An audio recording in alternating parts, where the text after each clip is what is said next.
नमस्कार दोस्तों, हमारे चैनल में आप सभी का स्वागत है। दोस्तों, आज हम रामायण कथा से संबंधित भरत शत्रुघ्न की वापसी दशरथ की अंत्येष्टि के बारे में सुनेंगे। तो आइए दोस्तों सुनते हैं।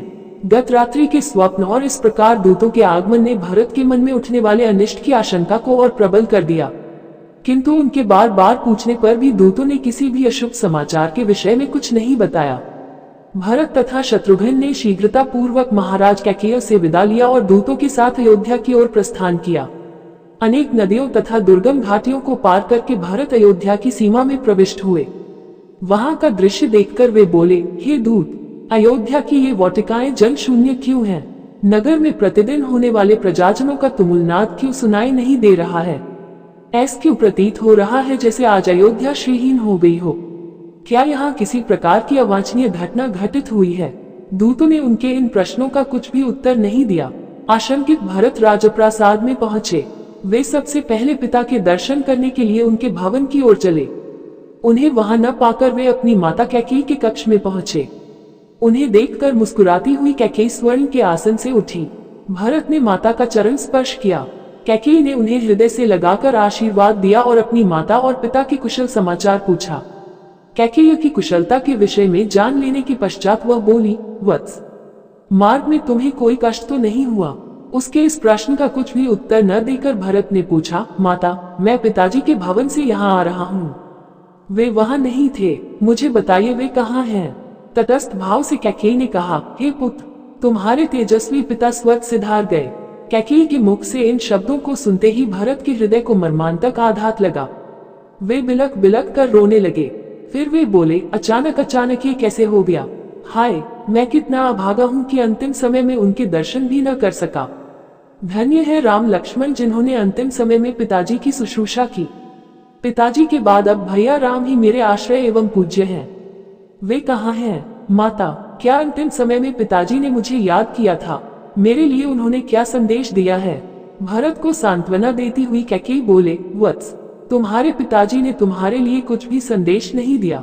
5 दिवस और 5 रात्रि तक वे हा राम, हा लक्ष्मण, हा सीता कहकर विलाप करते रहे और विलाप करते करते ही परलोक सिधार गए। ये सुनकर भरत की पीड़ा और बढ़ गई और वे बोले, क्या पिताजी के अंतिम समय में भैया राम भी नहीं थे? क्या पिताजी को उनके वियोग में प्राण त्यागने पड़े? वे कहाँ चले गए थे? कैकेयी ने मुस्कुराते हुए कहा, तुम्हारा बड़ा भाई राम तो लक्ष्मण और सीता के साथ वकल पहनकर वन को चला गया है। मैं तुम्हें पूरी बात से अवगत कराती हूँ। तुम्हारे पिता ने राम के अभिषेक का निश्चय किया था। राम के अभिषेक की बात सुनकर मैंने महाराज से 2 वर मांग लिए। प्रथम वर से तुम्हारे लिए अयोध्या का राज्य मांगा और द्वितीय वर से राम के लिए 14 वर्ष का वनवास। राम के साथ सीता और लक्ष्मण भी स्वयं अपनी इच्छा से चले गए। उनके चले जाने पर तुम्हारे पिता विलाप करते करते मृत्यु को प्राप्त हो गए। अब ये राज्य अब तुम्हारा है, अतः शोक को त्याग दो और निष्कंटक राज्य करो।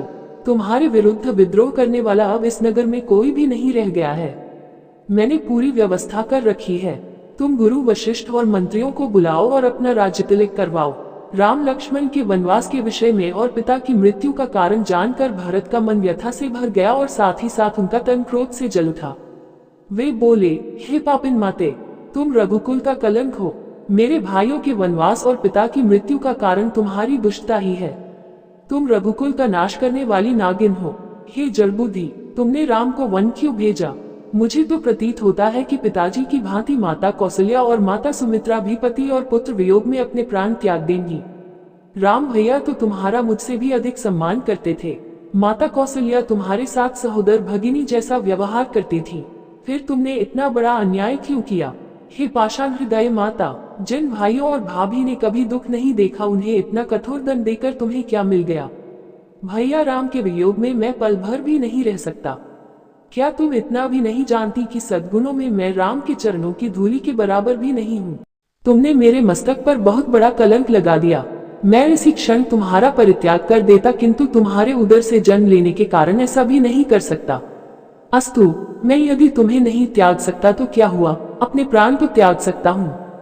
मैं विष खा लूंगा या वनों में राम को ढूंढते हुए प्राण दे दूंगा। ये तुमने कैसे भुला दिया कि इक्ष्वाकु कुल में सदा से ज्येष्ठ पुत्र ही राज्य करता आया है। मैं अभी वन जाकर राम को वापस बुला लाऊंगा और उनका सिंहासन उन्हें सौंप दूंगा। इतना कहकर वे शत्रुघ्न सहित रोते रोते कौशल्या के भवन की ओर चले दिए। भरत और शत्रुघ्न ने माता कौशल्या का चरण स्पर्श किए। उन्हें आशीर्वाद देकर कौशल्या बोली, वत्स, ये तो अच्छी बात है कि तुम्हें राज्य प्राप्त हो गया, किंतु निर्दोष राम को वनवास देकर तुम्हारी माता को क्या मिला?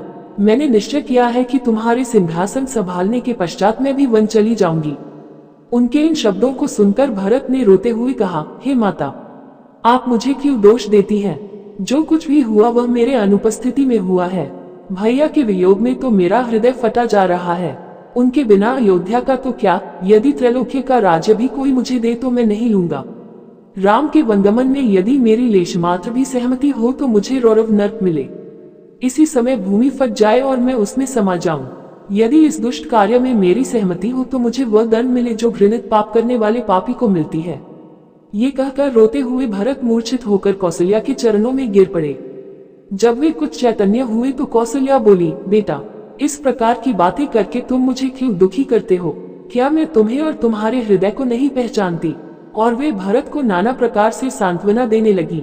दूसरे दिन प्रातःकाल गुरु वशिष्ठ ने शोकाकुल भरत को धैर्य बंधाते हुए महाराज दशरथ की अंत्येष्टि करने के लिए प्रेरित किया। राजगुरु की आज्ञा का पालन करने के लिए प्रयास करके भरत ने हृदय में साहस जुटाया और अपने स्वर्गीय पिता का प्रेतकर्म प्रारंभ किया। तैलकुंड में रखे गए शव को निकालकर अर्थी पर लिटाया गया। अर्थी पर पिता का शव देखकर भरत का हृदय चीत्कार कर उठा। रो रो कर वे कहने लगे, हाँ पिताजी, आप मुझे छोड़कर चले गए। आपने तनिक भी विचार नहीं किया कि अनाथ होकर मैं किसके आश्रय में जीऊंगा। आप मुझसे बात नहीं कर रहे हैं क्योंकि आप मुझे दोषी समझते हैं। आप स्वर्ग सिधार गए, भैया राम वन को चले गए, अब इस अयोध्या का राज्य कौन सा भलेगा? भरत को इस प्रकार विलाप करते हुए देख महर्षि वशिष्ठ ने कहा, वत्स, अब शोक त्याग कर महाराज का प्रेतकर्म आरंभ करो। उनके ऐसा आदेश देने पर भरत ने अर्थी को रत्नों से सुसज्जित कर ऋत्विज पुरोहितों तथा आचार्यों के निर्देशानुसार अग्निहोत्र किया।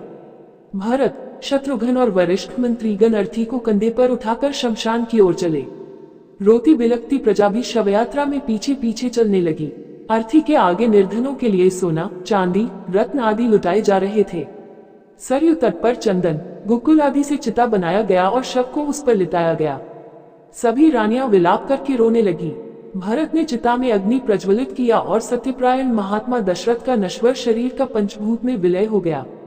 13वें दिन जब भरत अपने पिता के अंतिम संस्कार से निवृत्त हुए तो मंत्रियों ने उनसे निवेदन करते हुए कहा, हे रघुकुल भूषण, दिवंगत महाराज आपको राजा बना गए हैं, इसलिए अब आप न्यायपूर्वक हमारे राजा हैं। अतः अब आप सिंहासनारूढ़ होने की कृपा करें। इस पर भरत बोले, सदा से रघुकुल की रीति रही है कि पिता के स्थान पर ज्येष्ठ पुत्र ही राजा होता है, इसलिए इस सिंहासन पर मेरा कोई अधिकार नहीं है। इस पर केवल धर्मात्मा राम का ही अधिकार है। मैंने निश्चय किया है कि मैं वन से राम को लौटा लाऊंगा, उनके स्थान पर मैं स्वयं 14 वर्ष पर्यंत वन में रहूंगा। अतः आप सभी तत्काल भैया राम को वापस लाने के लिए वन में जाने की तैयारी करें। भरत के इस कथन ने सब में एक नया उत्साह उत्पन्न कर दिया। उनके मन में राम के लौटने की आशा प्रबल होने लगी। समस्त तैयारियां पूर्ण होने पर भरत, शत्रुघ्न, तीनों माताएं, मंत्रीगण, दरबारी आदि चतुरंगिनी सेना के साथ वन की ओर चले। प्रजाजन उत्साह में भरकर राम और भरत की जय जयकार करते जाते थे।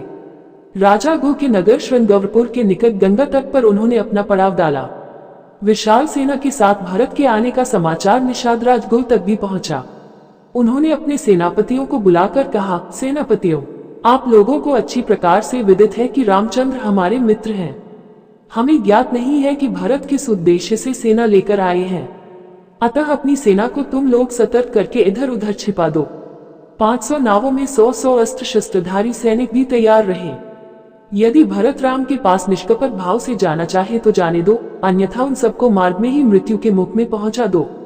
इस प्रकार से सेनापतियों को सावधान करने के पश्चात वे स्वागत की सामग्री ले भरत के पास पहुंचे और बोले, हे राघव, बिना किसी पूर्व सूचना के आपके यहाँ पहुंच जाने के कारण मैं आपके यथोचित सत्कार व्यवस्था नहीं कर पाया। मैं इसके लिए क्षमा प्रार्थी हूँ। आपसे निवेदन है कि रात्रि विश्राम यही करें और हमारा रूखा सूखा भोजन स्वीकार कर करके हमें धन्य करें। गो के प्रेमयुक्त वचनों को सुनकर भरत ने कहा, हे निषादराज, मैं ऋषि भारद्वाज के आश्रम में जाना चाहता हूँ, क्योंकि भैया राम वहीं गए हैं।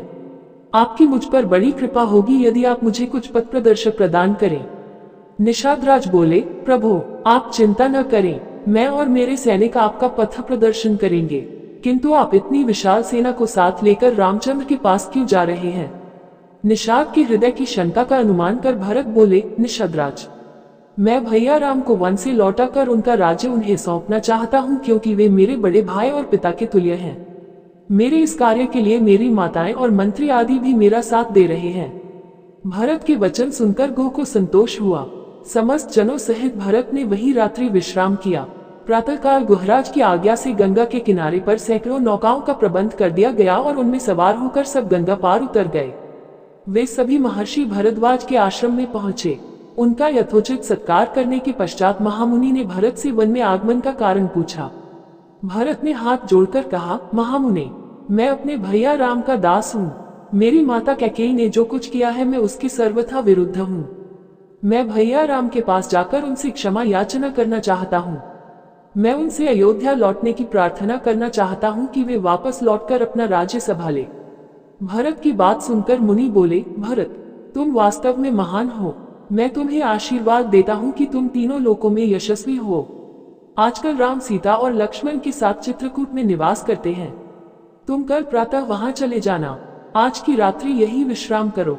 प्रातःकाल जब चित्रकूट जाने के लिए भरत मुनि भरद्वाज से अनुमति लेने पहुंचे तो उन्होंने भरत को समझाते हुए कहा, भरत तुम अपनी माता के प्रति दुराग्रह न रखना, इसमें उनका कोई दोष नहीं है। कैकेयी द्वारा किए गए कार्य में परमात्मा की प्रेरणा है ताकि वन में असुरों और राक्षसों का राम के हाथों विनाश हो सके। भरत अपनी माताओं एवं समस्त साथियों के साथ महर्षि से विदा लेकर चले और मंदाकिनी के तट पर पहुंचे। वहां ठहरकर भरत ने मंत्रियों से कहा, प्रतीत होता है कि भैया की कुटिया यहाँ कहीं निकट ही है। सेना को साथ लेकर आगे जाने से यहाँ बसे हुए आश्रमवासियों की शांति और तपस्या में बाधा पड़ेगी, इसलिए आगे मैं सेना के साथ नहीं जाना चाहता। अतः तुम गुप्तचरों को भेजकर राम की कुटिया का पता लगवाओ। मंत्रियों की आज्ञा पाकर चतुर गुप्तचर इस कार्य के लिए चल पड़े। उम्मीद करते हैं दोस्तों आपको ये रामायण कथा से संबंधित भरत शत्रुघ्न की वापसी, दशरथ की अंत्येष्टि के विचार सुनने में अच्छे लगे होंगे जी। दोस्तों आपको ये विचार सुनने में अच्छे लगे हैं तो कृपया करके चैनल को सब्सक्राइब जरूर करें। इसी के साथ विदा लेते हैं दोस्तों, कल फिर रामायण कथा का इससे अगला भाग लेकर हाजिर होंगे। तब तक सभी दोस्तों को जय श्री राम जी।